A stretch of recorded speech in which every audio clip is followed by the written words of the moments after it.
Hey, everybody. It's Bill from Matt-Trakker.com, and welcome to this episode of Behind the Mask. Today or tonight, whichever way you want to look at it, I'm joined by Jay Bartlett of Action Figure Adventure. Jay, I know you're known among other things too, but right now, this is your primary focus, I would imagine, and probably some collecting behind you too there. So how you doing? And, what's new for you? I'm good, Bill. I gotta say, I'm a big fan of you and your work. To see someone so dedicated to one IP is just, I've always admired that. I certainly have no focus in my collecting. I like too much, right? But I see how you dabble in other things. I admire that.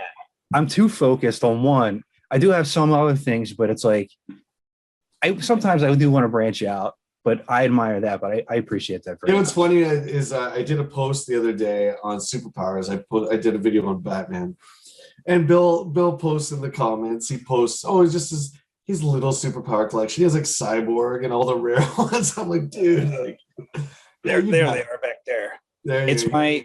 If Mask didn't. Hold on, there's a battle we have to tend to. Be right back. Why don't we go and take these action figures that helped shape us when we were kids and kind of go on a quest, get the best figures, we can auction them off, and all the proceeds will go to Children's Health. We got them. Now back to the show. The Superpowers line, if Mask wasn't in the forefront, I'm actually putting together an episode just on my favorite Kenner entities. Sure. Superpowers would be my favorite, hands down, even though Hall of Justice is not very good.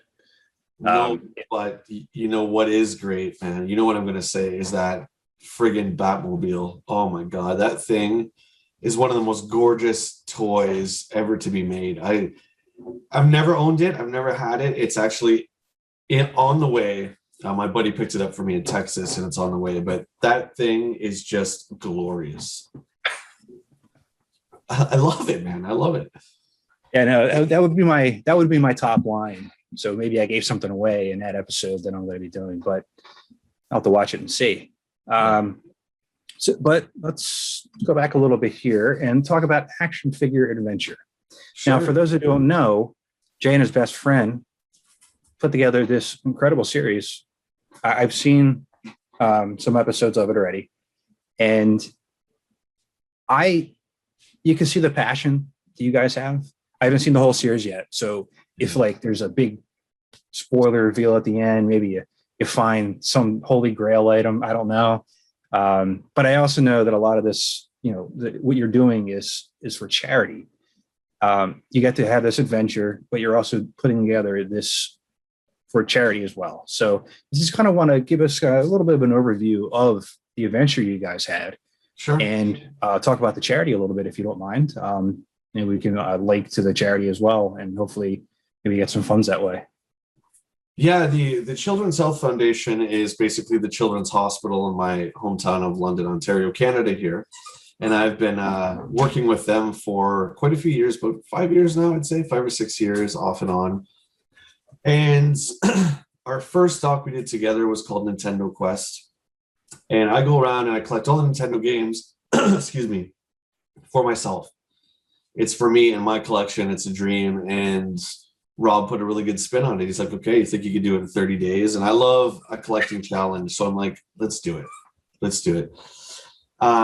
So this time around, instead of getting the figures, the play sets, whatever I collect for myself, I thought it would be really great. I'll front the cash, and then we will auction off all the items, and all the proceeds will go to the Children's Health Foundation. So that's what we did. Yeah. It's a commendable feat, because you guys saw some pretty unique stuff and met some really cool people along the way. Yeah.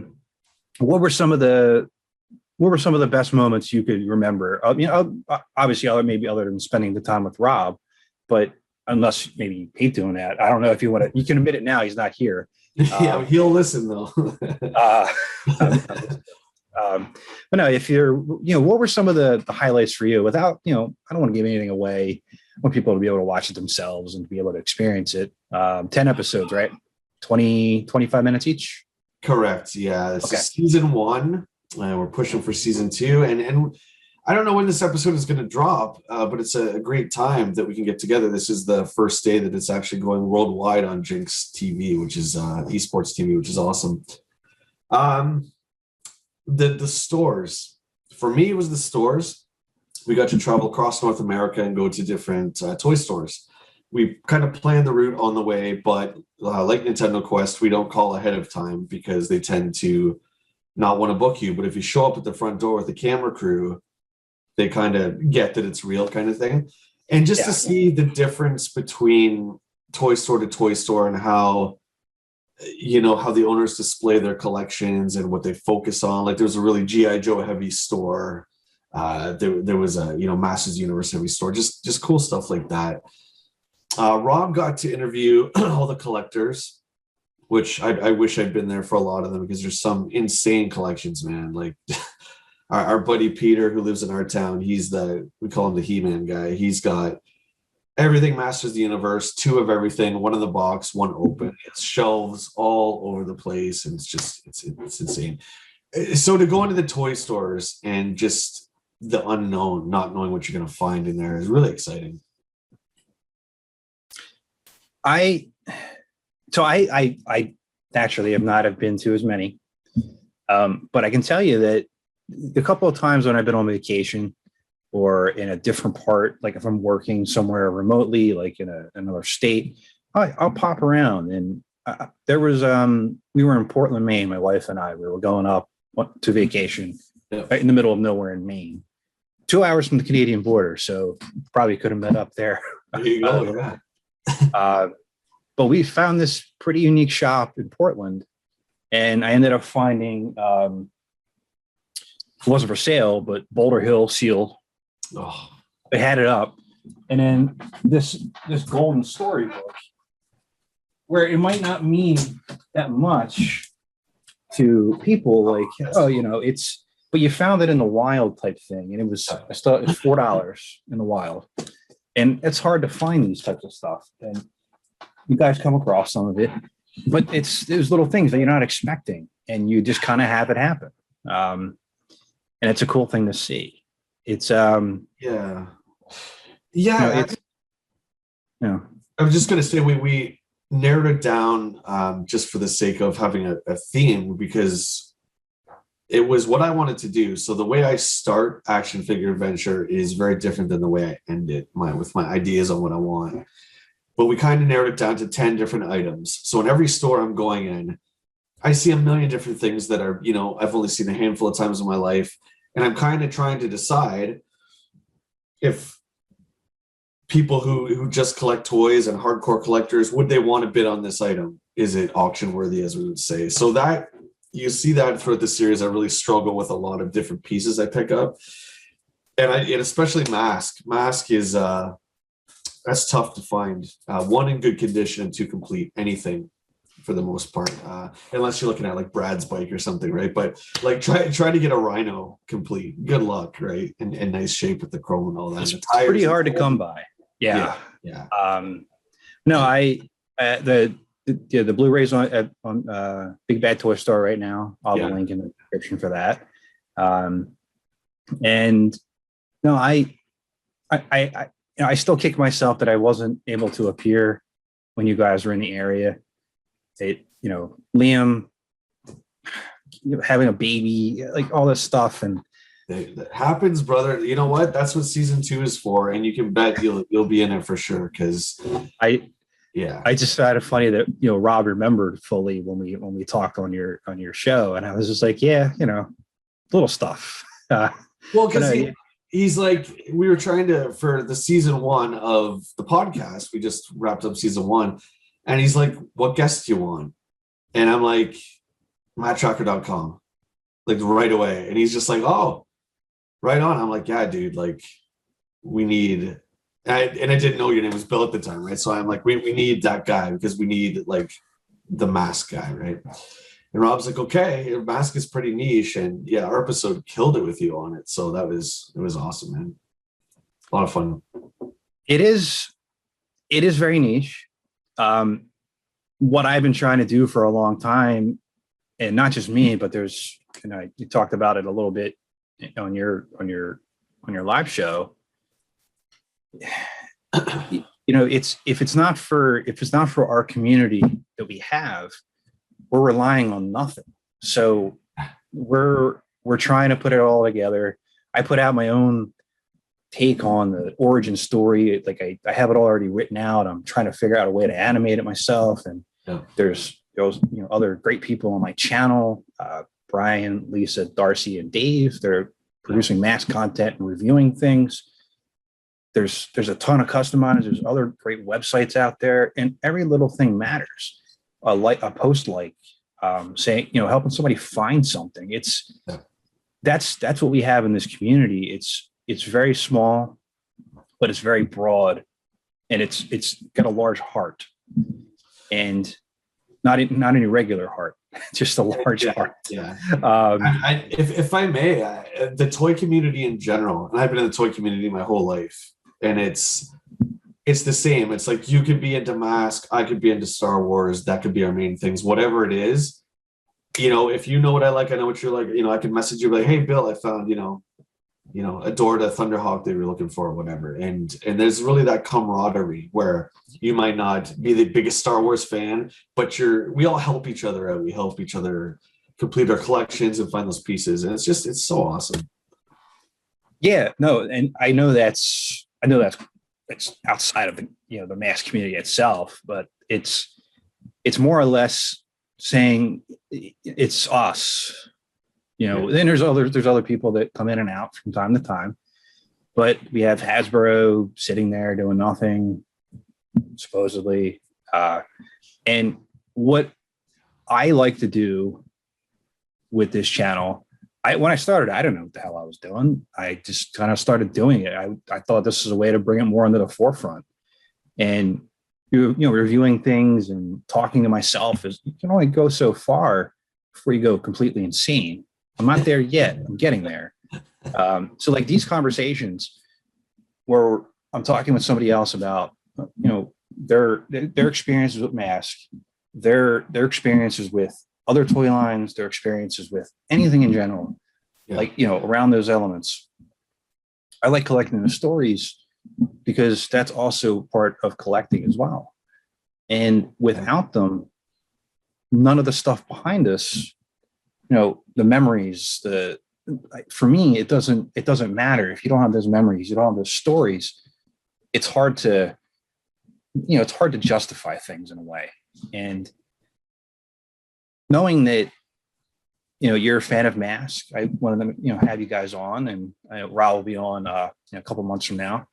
And I just wanted to kind of get your perspective on, essentially what you remember collecting from when you were a kid for Mask, if you remember it at all. It's some people have a hard time remembering, but also then like what kept you to it? Like, what was it about it other than, just because they look cool, which obviously is a driving force. Well, they're, in my opinion, still to this day, some of the most well-crafted toys of all time. The figures, even, they're simplistic, and they get a lot of people give it hell for they don't have detail paint on the face and all that. And that never bothered me. The vehicles themselves are second to none. There's nothing like Mask vehicles. My first one was Slyrax and Piranha. I'm sure that was a lot of people's first. I remember it. I got it. It was the only one I had. I didn't see the cartoon, and I loved it so much. And I remember I was always gentle with my stuff, but with Sly, I was always really gentle because it was so tiny. Everything was so small, right? And the Mask could, easily get lost. Yes, or you could choke on it. Yeah. So it was Slyrax and Piranha, and why they're so special is because they were rare around here, around London, Ontario, and Canada. You couldn't just go to any toy store and get Masked. There's a specialty shop called I can't remember what the name of it now, but we used to ride our bikes there. They had all this obscure stuff. So they had Mask, and they had like Matchbox Robotech figures, if you know the Matchbox Robotech line. Very obscure. they had that kind of stuff. Young Canada is what it was called. And I think because we took our bikes there and we were kids and it was a long way to get there and to get there and even just to see this stuff, because you know the price points back then better than I do. But I remember like I compared a lot to Lego, where like Condor would have been what would it be back then? Like $20? Back then it was probably about $5.99. $5. Okay. So now that would be what, like $30-$40 probably.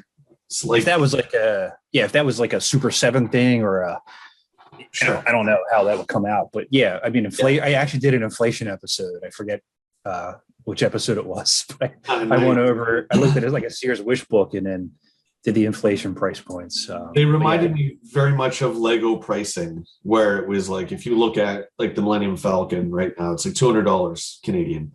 So that was like Rhino, right? Rhino was like one of the high-end expensive ones. And then Boulder Hill, forget it. Boulder Hill was out of the question. But I never had any friends that had that.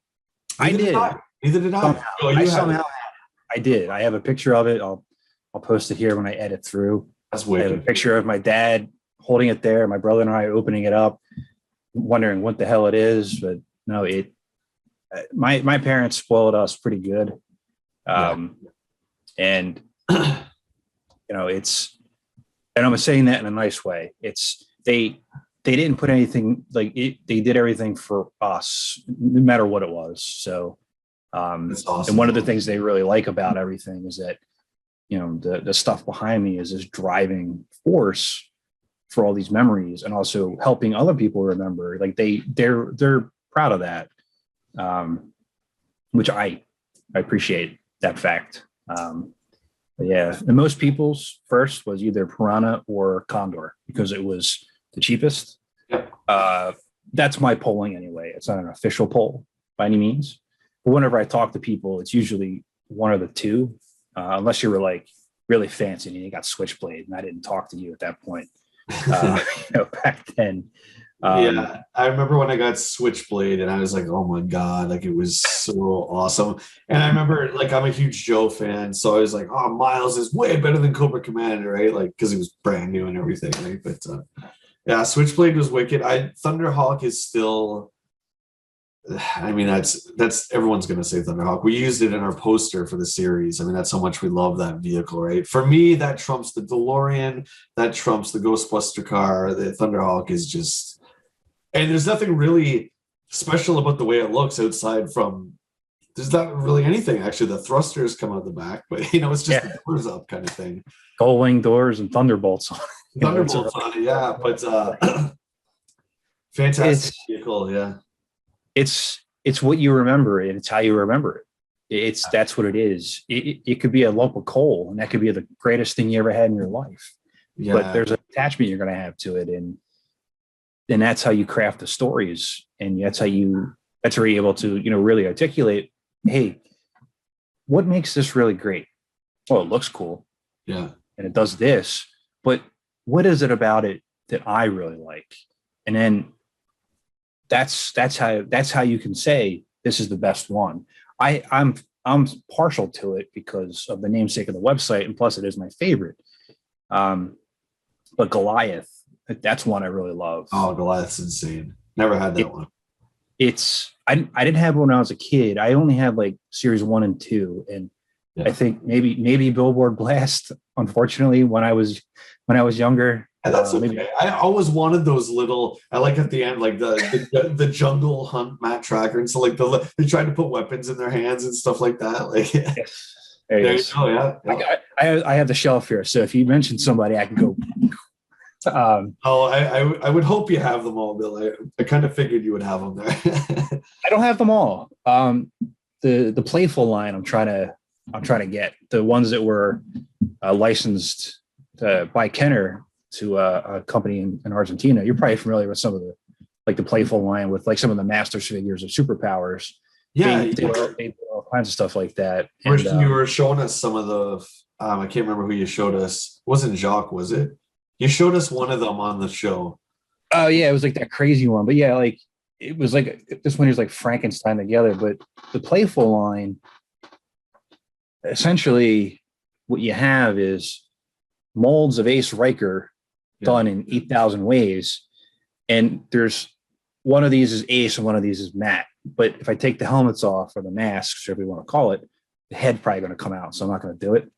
Okay. They were, they didn't have the same kind of quality, but they're not bootlegs. They're legitimate. And I've off and on talked to the owner and the founder of Playful. Sure. I'll try to get an exact count because I need to know what I need to collect here. I have, it's a weird dynamic. So in your collection, did you have any series 2, or did you mostly focus on series 1 when you were recollecting too? I think I have Bruno. He's series 2, is he not? For Stinger. Okay. Bruno and Firecracker. No, not Firecracker. Hurricane. The rest. Oh, I have. You know what? I have Vanessa's car. I can't remember, the name escapes me right now. Vanessa's purple car. Manta.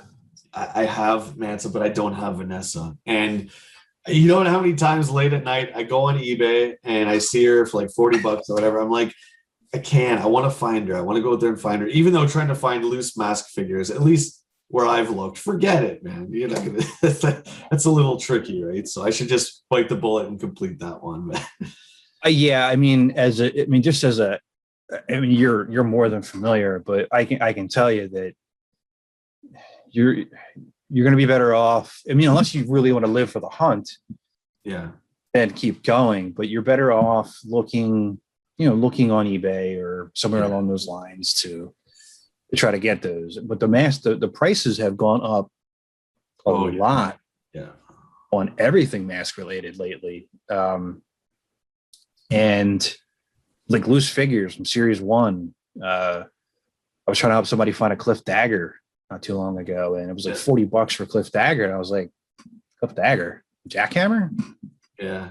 I remember when it was like $8. So it's a hard thing to follow because it was stagnant for a long time, and then all of a sudden it just picked right back up. There's a lot out there. What are some of the other ones you want to get out of the series that you don't have? Oh boy. Well, I was just gonna tell my Boulder Hill story because I never had Boulder Hill up until this year. So my mom sounds like your parents. Like I was, they spoiled me in a good way, right? Where I got a lot of toys from a lot of different series, which is why it's a little difficult for me to focus because I have such a sentimental attachment to all these different series I grew up with in the 80s. That's perfectly fine. Yes. So mom passed away this January. And sorry to hear I appreciate that. Yeah. So she passed away, and Star Wars was her thing with me. That was like our thing. But for some reason, she loved Mask. And I remember, she gave me a nice Christmas gift. And I'm like, you know what? I'm going to take this Christmas gift and I'm going to go out and I'm going to buy Boulder Hill. And I did a video review on Boulder Hill and I dedicated it to her. But it was great. I got it from a place called Treehouse Collectibles in Toronto. And I got the box, the manual. I got everything with it. So yeah, that's again, so it's amazing how we're talking about attaching memories to things. So that even further cements Mask, with my mom and stuff, right? Because it's like that play set will always be instilled in my mind is that memory of that time with mom. So, but to touch on Boulder Hill, like, oh God, the thing's like, I don't know if you've seen the video, but I'm just like giddy when I'm opening it. It was a dream come true. I think it's one of the best plates. It's got its own table. You can't really see it in the studio here, but it's got its own table and it's just such a fantastic play set. You're lucky you had it as a kid, man. That's wicked.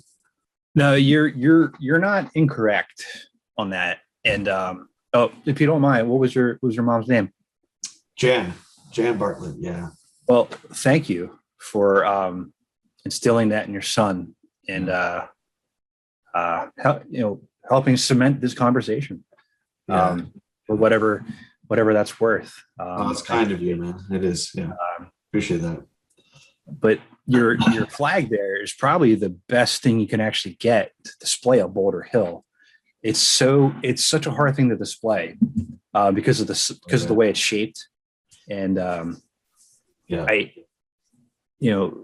before we started recording, you were mentioning the video I did with retro blasting. The whole time I'm going, how did he fit that damn thing in there? He's got Boulder Hill inside the case. I'm like, how what? Michael has, if I'm not mistaken, he has the builds where it's like a coffee table on wheels and the flag sits on top of it. And then he's got compartments under, so you can put the whale and you can put the shark and you can put all the other Joe vehicles. That's what I was going to do, something like that, except I'm terrible at building anything. So it's just sitting on those tables there, not to be moved, but that's okay. Well, the tables, they're not the centerpiece there. It's whenever I never had that. Like, I wasn't a huge G.I. Joe fan when I was growing up. I had them. Yeah. So I had some of the vehicles. I had the figures. Whenever I see that thing, I just go, man, okay. I know what it really must have taken to get that, like, to try to get that back. And did you find that locally, or did you have that shipped, or like, was that your original? I've never had the flag. This was, I guess I call it my midlife crisis. You know how some people get old cars and restore cars, especially with what I got it last year and everything that happened with the world last year. I had an opportunity. Yeah, the thing we're still going through. Yes. I decided, I found one, and someone hooked me up with one, and I decided, I'm like, you know what, I'm going to plunk down the money and I'm going to do it. And it was there's 151 pieces that make up the flag, and this one was 97% complete, which is pretty damn good. So I got it. You've seen one in person, I assume? Yes. It's still, to this day, I see it every single day, and it's still the most magnificent thing in my house. I just you never get used to seeing the size of your fireplace. Looks really impressive. I mean, just saying. Man. Looks like what is that? Yeah, got Grayskull there. You got an AT-AT. You got the Ninja Turtles playset. Yeah, I got a bunch of stuff in. I wish I could turn the camera. All the figures and all the shelves, and then I got my Boulder Hill box and all that kind of stuff. Yeah, it's just, the flag is great, but I don't know. I think Boulder Hill's second. It's got to be second, a close second. It's just, I don't know, man. You must have the same attachment to that playset that I do. It's so awesome. It is. So mine's actually in pieces right now because I let Liam play with it. That's part of what this collection is too. It's going to be for him, but one day, if I didn't have any kids, this was all going to be donated or given to charity or, something, or a museum or something like that. Yeah. But fortunately I have a son, and hopefully he'll want to play with all these things. If not, so be it. But he was in here the other day, and he was really infatuated with it. So I was like, here, come on down. I gave him a figure without a mask on so he didn't choke on it. And he was just playing with it, going around. But it's actually a good setup because I started one episode of part 1 of cleaning it.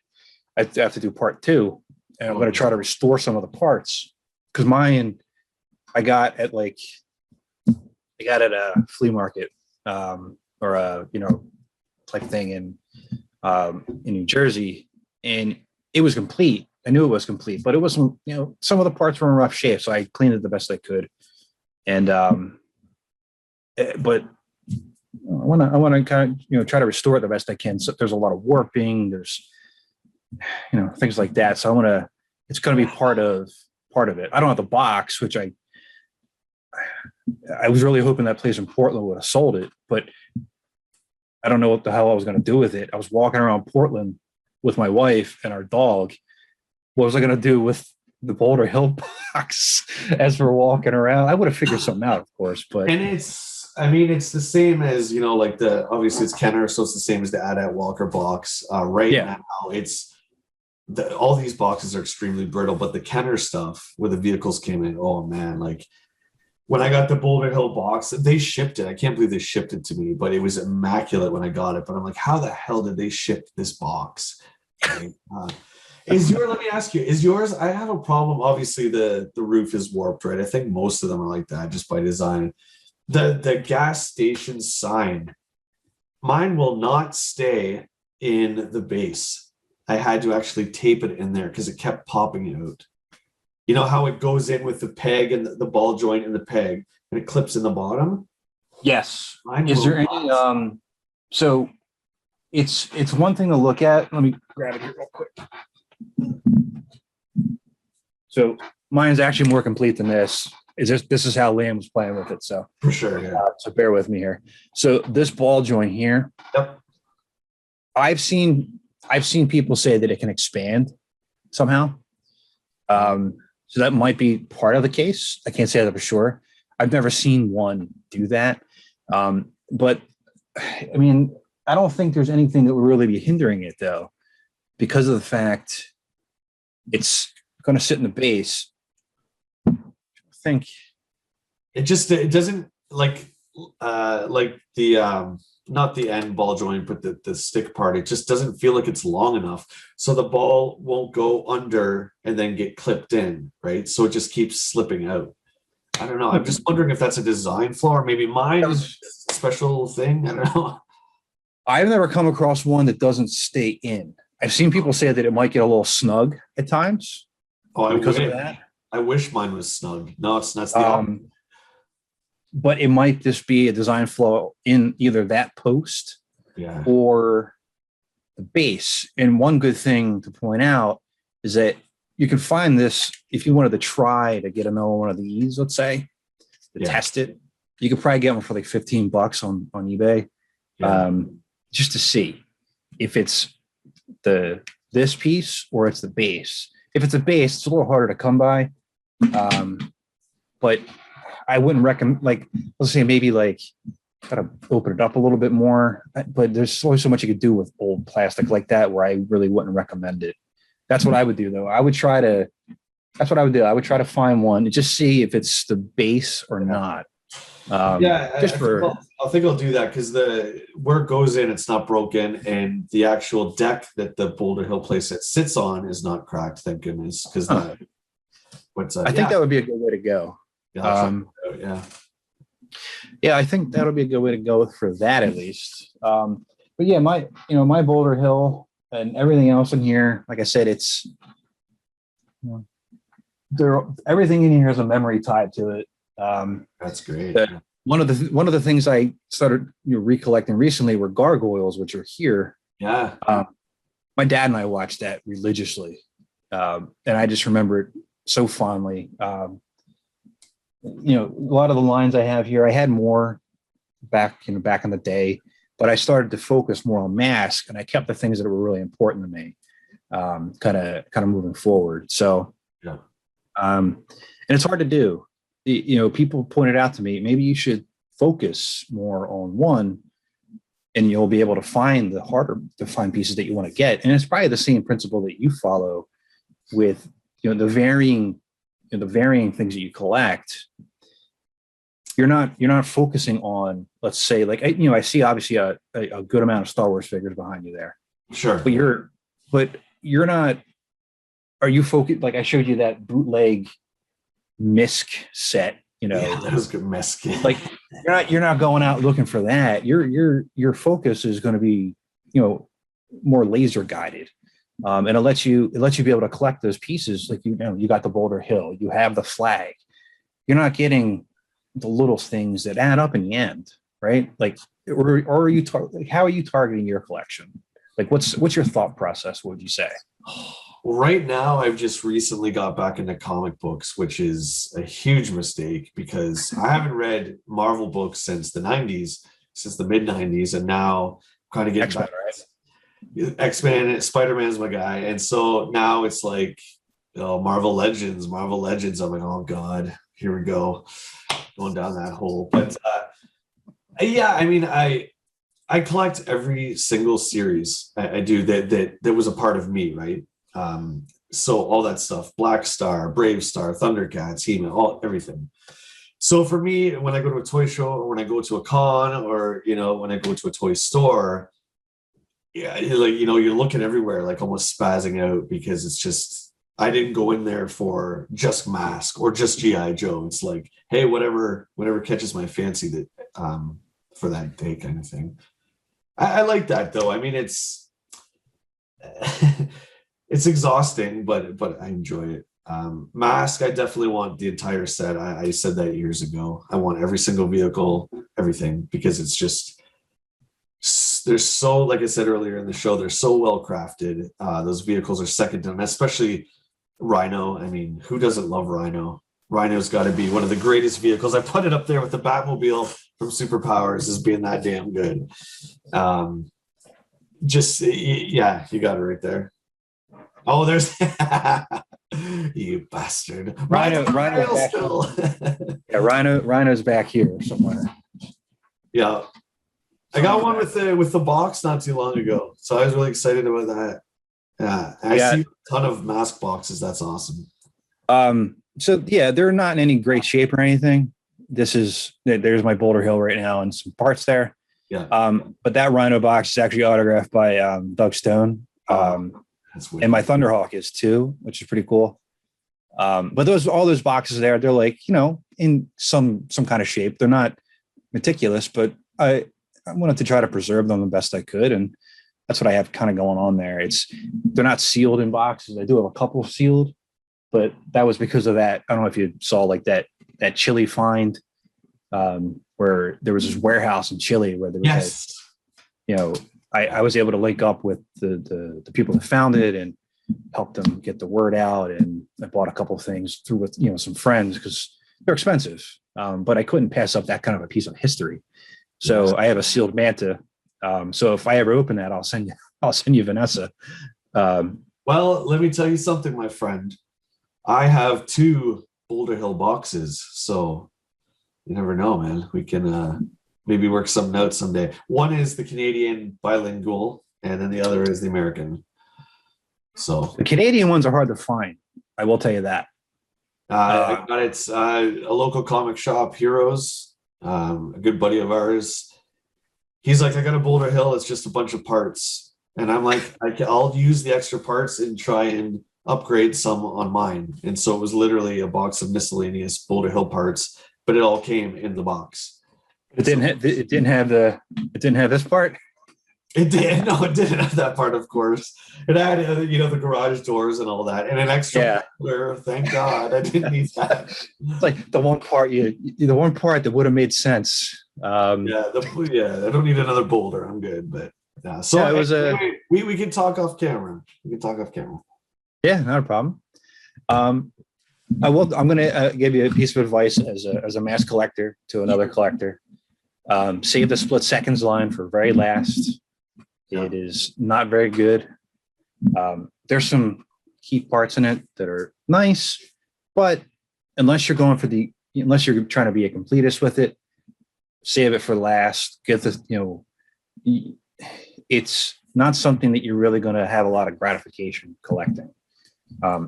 There's parts in it that are just like, they really rushed this, or, when you compare it to the first 2 lines and in the racing series, which has some of the better toys in it, it just fails in comparison to the quality.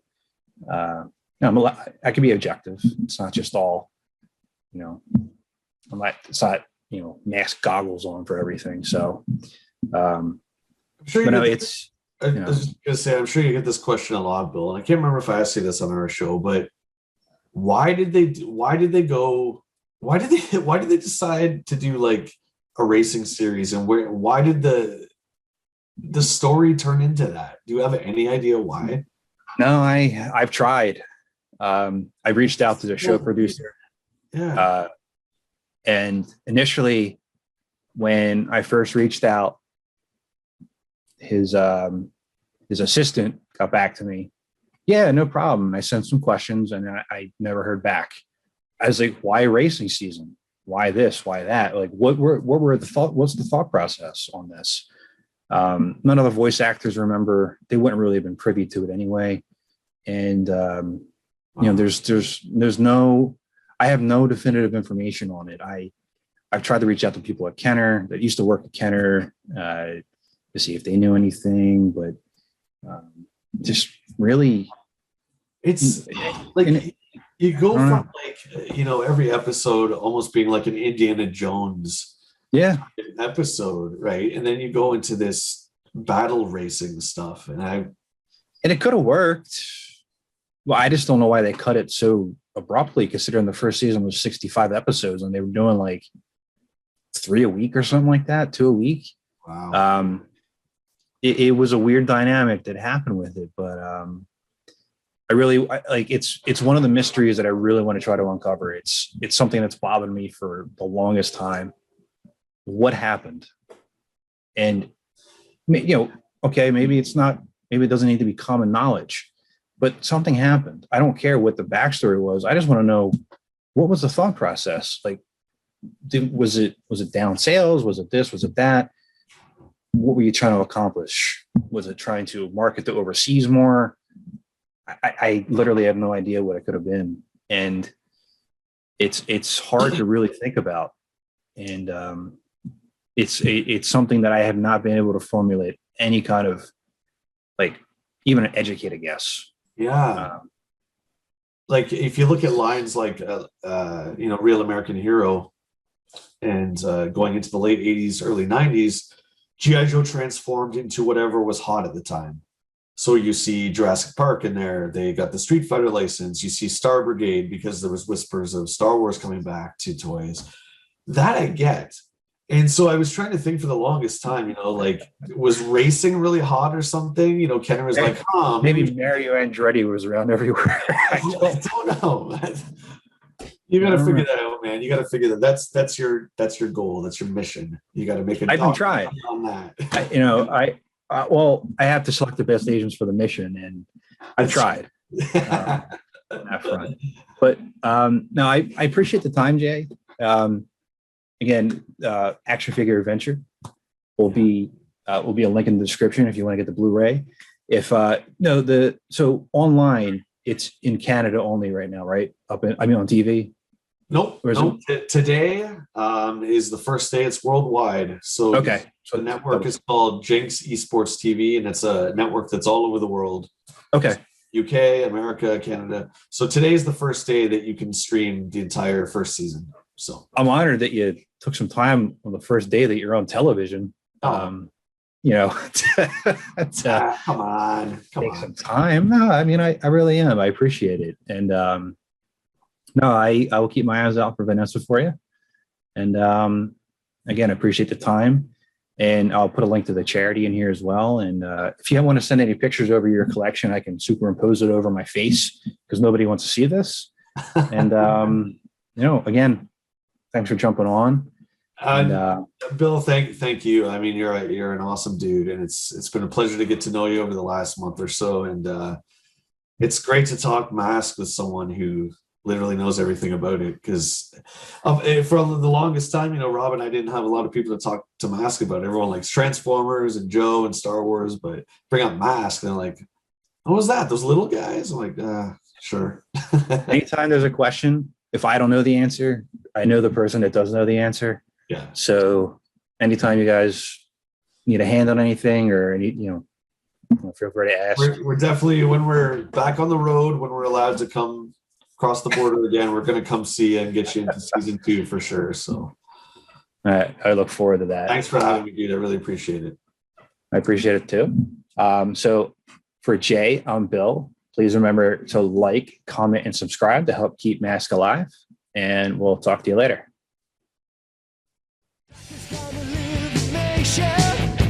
Spectrum's got such super